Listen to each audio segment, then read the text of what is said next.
আরো একটা কথা বলি, আজকে এই সুযোগে বলে ফেলি, ডক্টর মোহাম্মদ ইউনূস দারিদ্র বিমোচনের জন্য জগৎ বিখ্যাত মানুষ। আপনি বলেন দারিদ্র বিমোচনের জন্য, দরিদ্র মানুষের জন্য এই সরকার ওনার নেতৃত্বে একটা কর্মসূচি নিয়েছে? একটা কর্মসূচি বলেন নিয়েছে? নেন নাই। অথচ কথা ছিল যে উনি এমন ভাবে ওনার যে অভিজ্ঞতা, এবং উপদেষ্টা পরিষদে আমাদের কিছু আপা আছেন যারা গেছেন, ওনারা এমন এমন ইনোভেটিভ কিছু কাজ করবেন যে আমার আপনার জীবনে সেটার একটা ছোঁয়া লাগবে।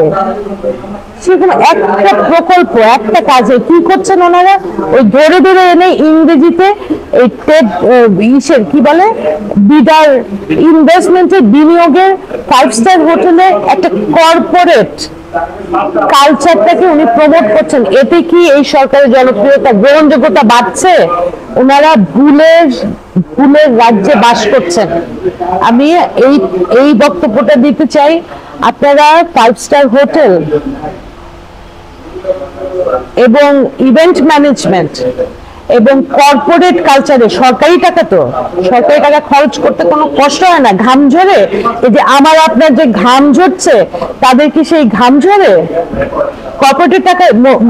কর্পোরেট কালচারের ভিতরে আমার দেশের টাকা খরচ করছেন, তো এর প্রতিটা হিসাব দিতে হবে। প্রতিটা হিসাব বাংলাদেশের জনতা বুঝে নেবে, আপনি নিশ্চিত থাকেন। এই হিসাবটা যাতে আমাদের রাজপথে না নিতে হয়, সেটার জন্য বরঞ্চ আমি অনুরোধ করব, আজকেও শাহবাগ থানায় যে অভিজ্ঞতা, যেখানে স্বরাষ্ট্রমন্ত্রী নাকি বিভিন্ন থানা সফরে বের হয়েছেন, হ্যান্ডশেক করছেন, হাস্যোজ্জ্বল, অথচ আমাদের যে অভিজ্ঞতা হলো একই দিনে একই সময়ে, আপনার কি মনে হয় জুলাই যোদ্ধারা এই হিসাবটা ছেড়ে দিবে? আবার বলি, গরিবের সন্তান কিন্তু দুধ খেতে দেয়, আর বড় লোকের শিক্ষিত এলিট ক্লাসের সন্তানরা তথ্য প্রচার করে। এবং এই যে ডিস্টিংশনটা, এটা আমরা বুঝি এবং ওটা আমরা ভেঙেছি। যদি ওই এলিট ক্লাব ভাঙতে পারি, ইন্টারনেটের এলিট ক্লাব ভাঙতে পারবো না? নিশ্চয়ই ভাঙতে পারবো। কিন্তু আমরা চাই না আর কোন রাজপথ পর্যন্ত গিয়ে এটা মানে ওই পর্যন্ত গড়ার।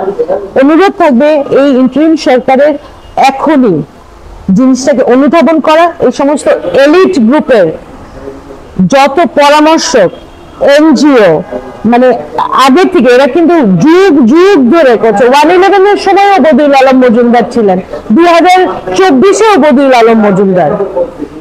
মানে এটা কি যোগ? এর ভেতরে আর কিছু আসে নাই?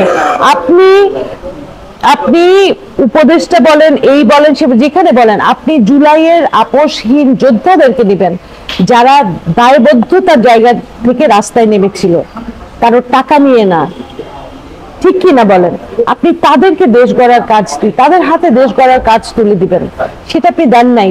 এনজিও এবং এই সমস্ত এলিট সুশীল একটা গ্রুপ আছে, এই গ্রুপের ভিতরে ঢুকিয়ে দিয়েছে। তারা এখন স্টেজ পারফরমেন্সকে মনে করছে দেশের পারফরমেন্স।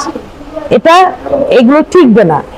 এক, দুই হচ্ছে যেই ছাত্র নেতাগুলোকে আপনারা নিলেন সিস্টেমের ভিতরে, তাদেরকে করাপ্ট করে ছেড়ে দিলেন। আমরা কি করব? আমরা বিকল্প খুঁজতে বাধ্য হব। এই তো।